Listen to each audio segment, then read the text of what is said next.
Ay mapapaibig ang bibi mo at ang bibi ko. Love you, pare. Bibo! Yes, friend! Ako'y nagbabalik, DJ B-Boy Bibo, para sa ating tuloy-tuloy na BB Time tungkol sa usaping daot.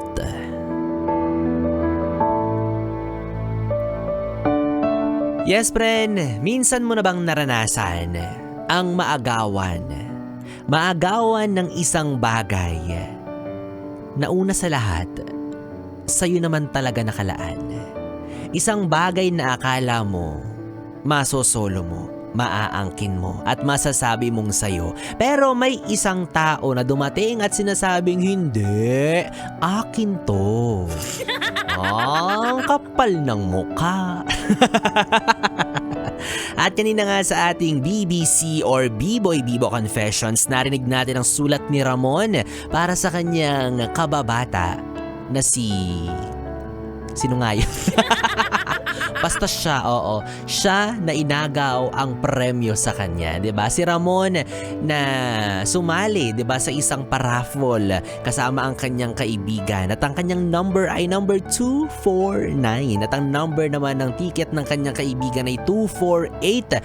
At nung tinawag na ang grand prize na television, binanggit ng host ang number 249. Malinaw na malinaw, klarong-klaro para kay Ramon dapat ang premyo. Pero ikinagaluntang ni Ramon nang ang kaibigan niya ang umakyat sa entablado na para bang siya ang main character. Diba? Na para bang sa kanya nakalaan ang premyo. Pero nagpaubaya siya. Hinayaan niyang ang tadhana ang gumawa ng paraan na para ibalik ang bagay na dapat ay sa kanya hanggang sa dumating ang kanyang savior, si Kapitana. Diba? Si Kapitana na nagsabing, hoy bata, hindi sa'yo ang premyo, bakit kinukuha mo? Tigas ng mukha mo. Joke lang, hindi sinabi ni Kapitana yung tigas ng mukha mo. Adlib na lang yun ni B-Boy Bibo. Diba? Hanggang sa dumating yung point, diba, na binawi ang hindi kanya at ibinigay ang bagay na yon na sa nararapat, diba, which is si Ramon, which is unfortunately, nagalit din yung nanay niya.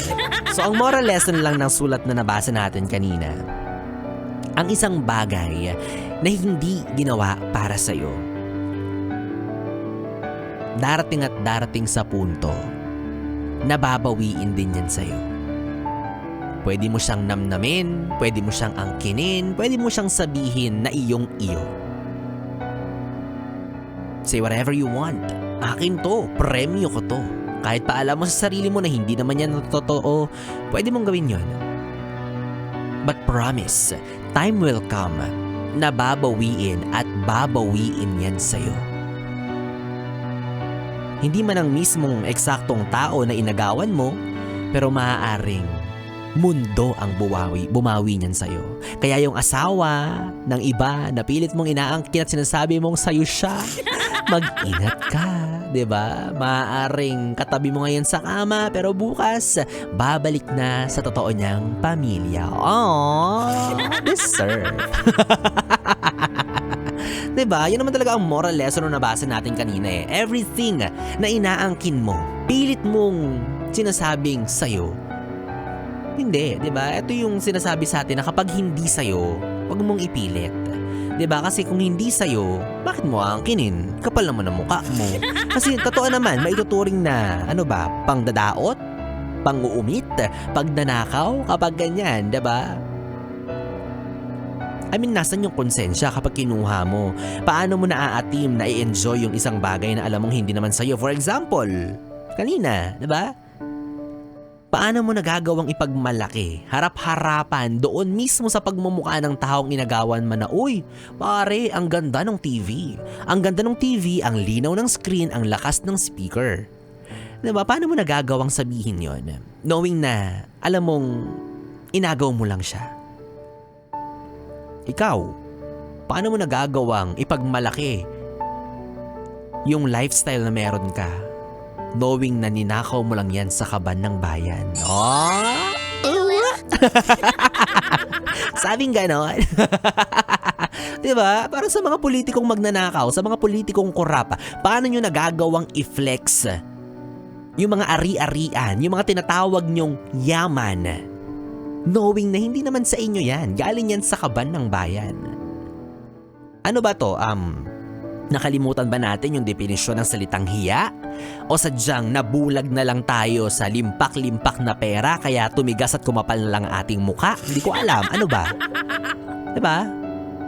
Paano nyo nagagawang ipagmalaki yan? Eh hindi naman sa inyo yan. Hindi naman galing yan sa sarili ninyong pinaghirapan. Another example.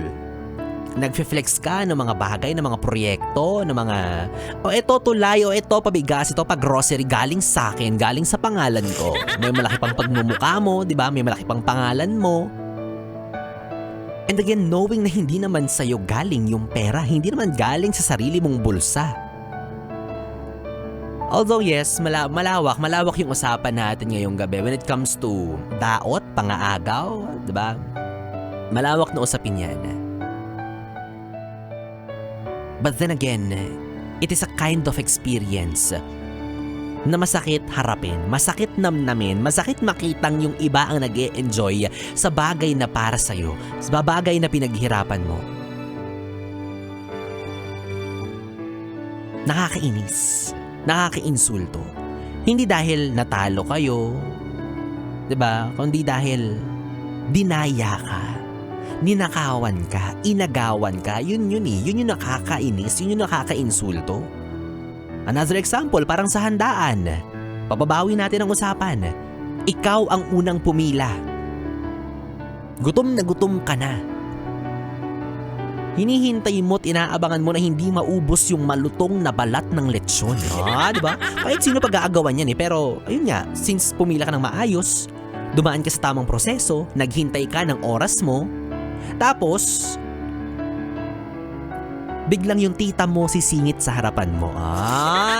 Tapos ang sasabihin sa'yo, dito ako iho ha, mauna ako kasi mas matanda ako sa'yo. Wow. Okay, sige tita, mas matanda ka, ginamitan mo ako ng age card, ano magagawa ko?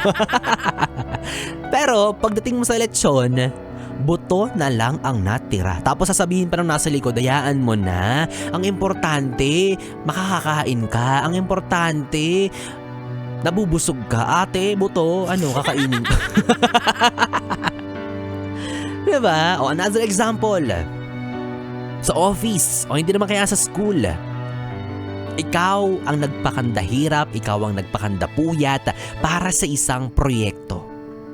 Ikaw ang na-stress, ikaw ang nagsunog ng kilay, ikaw ang tumaas ang hairline dahil sa sa stress na nadulot sa'yo ng proyektong ito, ikaw yung gumawa ng presentation. Pero after ng lahat-lahat, after nyong maipresent sa boss or sa teacher, hindi ikaw ang pinuri, hindi ikaw ang pinalakpakan. Hindi ko alam kung ito ba ay dahil sa ating pagiging competitive or may kinalaman pa rin ba ito sa pagiging makatao. Hindi ko alam, pero one thing is for sure, nakakainsulto. Minsan yan nakakagalit pa diba? Totoo. At for me, valid yan ha. Valid kung yan yung mararamdaman mo. Hindi mo kailangang makonsensya at sabihin na, ang sama ko namang tao kung sa simpleng bagay na yun, magagalit ako. Kung hindi ako yung pinalakpakan yung mga katrabaho ko, tapos maiinis ako sa kanila, hindi naman siguro pagiging makatao kung magagalit at maiinis ako sa kanila. Hindi, magalit ka. Pinaghirapan mo yun Wala silang ambag doon, tapos sila ipapalakpakan, magalit ka. Pero alam niyo mga yes friend, minsan ganun talaga ang buhay. May mga pagkakataong pakiramdam mo dinadaya ka ng mundo. Mapapatanong ka sa isipan mo ng, bakit ganon? Sa akin naman yun Ako naman dapat yung nandun. Ako naman dapat yung karapat dapat sa posisyon. Yes, tunay ngang nakakagalit, nakakainis, nakakadismaya. Minsan gusto mo na lang sumuko ka kasi parang yung ginagawa mo naman ay walang kwenta, sa iba na pupunta. But bottom line, we have to realize na hindi naman talaga lahat ng bagay na naagaw sa atin ay tuluyang nawawala. Maaaring yung eksaktong bagay na yun naagaw sa'yo. Pero baka naman may iba pang reward na ibibigay ang mundo, yung mas karapat-dapat talaga para sa'yo. Kasi akala mo yun ay nakalaan eh. Akala mo ito talaga eksaktong regalo pero hindi pa pala. Sa iba pala siya nakalaan. For example, kanina yung example kong lechon. Malay mo, yung lechon para talaga sa'yo kasi yun talaga yung pinapangarap mo, pinagdarasal mong makuha. Pero inagaw sa'yo ng mundo, inagaw sa'yo ng tita mo, hindi ka nakakain. Pero marirealize mo na, baka hindi talaga para sa akin yun. Kasi lahat ng kumain ng lechon, sumakit ang tiyan. O, diba? So, hindi para sa'yo. Hindi mo deserve na sakitan ng tiyan. Diba? I mean, let's just look at the brighter side of everything. I mean, hindi ko sinasabi na normal lang at okay lang na magpaagaw ka, na maagawan ka. Of course, it's not normal. It's not good. Pero kapag dumating ka sa punto na wala ka nang magagawa at nasa harapan mo na yung eksena, sitwasyon na meron ka,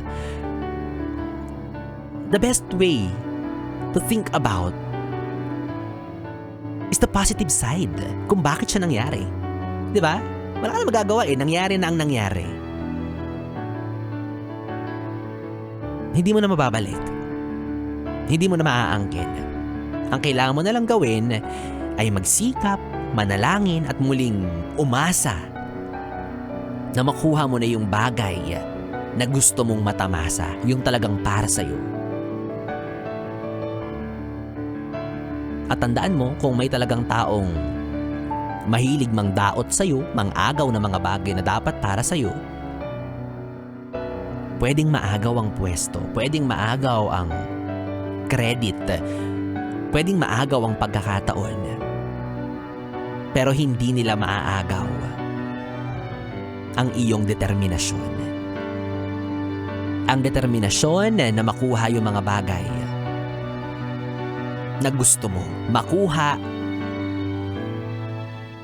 sa pagdaan sa tamang proseso. Hindi nila maaagaw sa iyo yun. Hindi nila maaagaw yung sipag, yung kakayahan, at yung karakter na meron ka. They can imitate you, but they can't duplicate you. Sabing gano'n.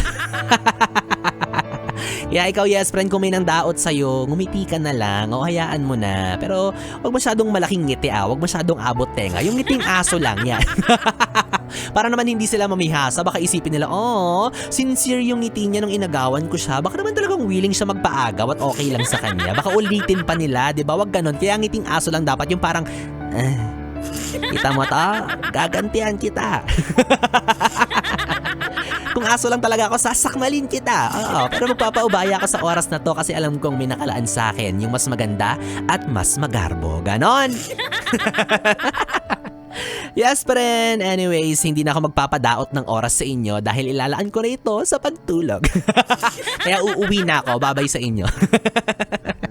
Yes, friend. 3 oras na BB time ang ating pinagsamahan na kapiling niyo po ang BB nyo sa radyo, ang DJ na mabilis bumayo ang dila sa mikropono. Ako po si DJ B-Boy. B-Boy Bibo. Magkasama at magkarinigan tayo muli bukas, araw ng Sabado. Sana all walang trabaho.